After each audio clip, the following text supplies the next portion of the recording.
אוקיי, שמי עורך דין עמוס האוזנר, ואני מראיין כאן את דוקטור ג'פרי ווינגר.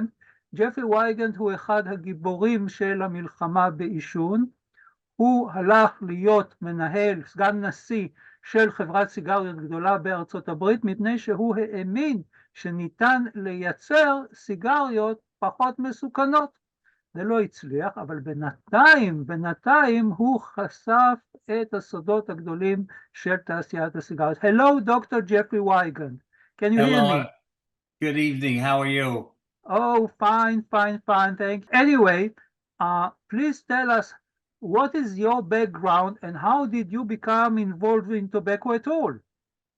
Yeah, my background is very loaded with science and chemistry and biochemistry and endocrinology.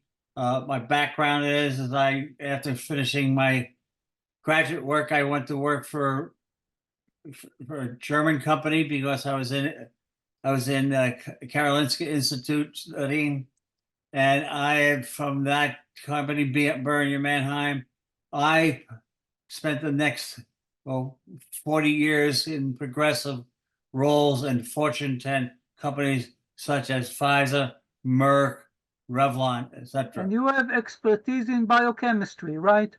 That is correct. Okay, so once you started working with the tobacco company, you really believed that they are going to manufacture harm-free or at least harm-reduced cigarettes. Is that so?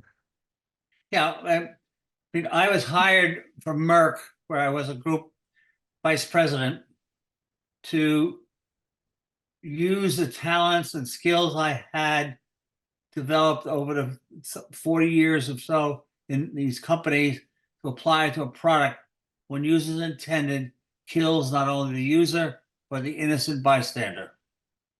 That never came to pass because as I was become successful in getting a prototype that would meet those standards, the company's lawyers felt very uncomfortable that now they had a product that they had be safer when everything else they've been telling in the courts and the public was safe. Tobacco cigarettes were no longer safe. Okay, so then of course you resigned from the company, but in between you found out a lot about the secrets of the tobacco industry. What did you find out actually? Well, lots of things. First of all, much of what goes on in the tobacco company is controlled by lawyers, and lawyers did very protected the company by using attorney-client privilege conversations so it wouldn't be disclosed to the public. That's one. Why? Why are they using these lawyers? Sorry, Amos? Why? Why are the lawyers involved? I Well, mean, they're afraid of something, right? Yes, the lawyers were trying to protect the company in disclosing the truth. The lawyers were nothing but a barrier or of obfuscation of what the tobacco industry really knew inside. That when the product was used by the user, it started with children, killed not only the user, but the innocent bystander. They also knew specifically how to boost the nicotine in a cigarette, such as it's highly addictive and is using. You mean addiction? How do they enhance the addiction? What are they doing? Oh, there's several things that they use to enhance addiction. First of all, there are about 600 plus chemical additives that added, such as chocolate, honey, cocoa, glycerin, and the most important one there to manipulate the nicotine from a solid in the tobacco leaf to a gas called free nicotine. What is the change? What is the difference? The difference is free nicotine is a gas and is more actively absorbed and more highly addicted. And the reason they are doing all this is to make it all more addictive, right? Yes. First and foremost is how do I get a child, to pick up the first cigarette or use, and it needs to be tasty. You're talking about the additives and the nicotine. The additives that are used, some of the additives are directly used to make it more palatable, more tasty. less irritating. The second part is you need to get it to inhale deeper, further dip in the lungs. And that What helps. happens when they inhale deeper? Well, it causes disease, lung cancer. Okay. That's for the user. What's the advantage for the manufacturer?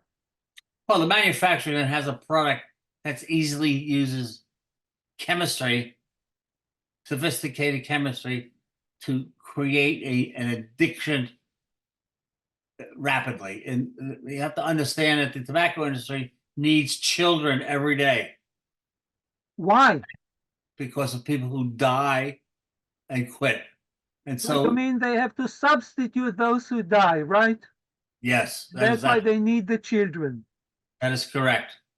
Okay, now tell us what happened once you found out actually the tobacco companies were sued, right, by the states of the United States, including the state of Mississippi, in whose trial you testified, right? That is correct. That was the Attorney General's lawsuit, and I was the first witness. And what did you have to say in your testimony? I broke ranks with the tobacco industry in March of 1995, and when I had enough of what I saw was deliberate and conscious manipulation of the public with misinformation and targeting the children. I helped work with the FDA secretly and teaching them all about tobacco science. That ultimately led to my working with Michael Moore, the Attorney General of Mississippi, in the first litigation against the tobacco industry that ultimately settled for $365 billion. Okay, and the state of Mississippi, which is relatively small, also did well, right? In this settlement that they had. Okay, so once all this was done, what was the outcome? I mean, the reduction of smoking, how did it happen actually due to these trials? Well, there were two trials, from the AG trial and then what's called the RICO trial, which is basically used AG, the attorneys general, right? Yes. AG's attorneys general. The states, the 50 states. And there were 40 some attorneys general that sued the industry. And they got this huge multi-billion-dollar settlement. And then what happened in the federal lawsuit of the Department of Justice against the tobacco companies? Well, the Department of Justice then sued the tobacco industry under what's called a RICO law. RICO is something to deal with the mafia, right? That is correct. It's a Racketeer Influence Corruption Act organization. And what was the outcome in this trial by Judge Kessler? Is that the court ordered the tobacco industry to do several things. A is to turn off all their documents so that the public could look at what they knew, what they were hiding. Second is to deliberately put into the newspapers what is the truth about tobacco. And they have done that. Now, with what happened to you, actually, it raised the interest of the Hollywood industry, right? And they made a special film about you. Yeah, I went to CBS 60 Minutes because I knew when I broke the truth, it would go out to 30 million people on a given Sunday night. That's CBS program, right? And it's CBS program, 60 Minutes. And that changed into a script that was written by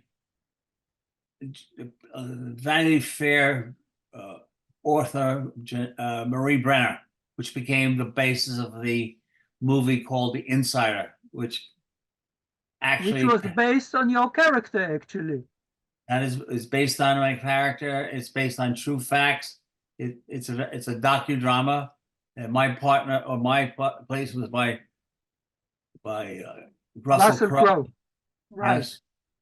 That was quite a. And it was a candidate to the Oscar, right, in some categories. Yes, it's the film won 7 categories in the Oscars, but lost out on the best picture. I see. And So the what next would movie you was- suggest? What would you suggest to sum up what we just say? What would you suggest to Israel right now?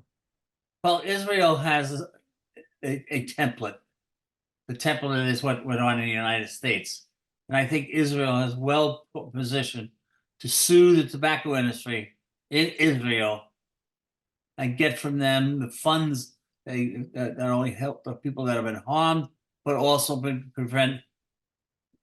build preventive measures in the future from the. So I think that Israel probably could sue the tobacco industry and yield somewhere around $46 billion. Okay, and I think it's well positioned to do it. The documents are there. Philip Morris, the BAT, and the big players are very active in Israel. Thank you so much, Dr. Weigand, for all your acts. I guess we all admire your activities, and thank you so much for sharing it with Thank us. Thank you. Thank you for the opportunity. Sure. We'd love to. And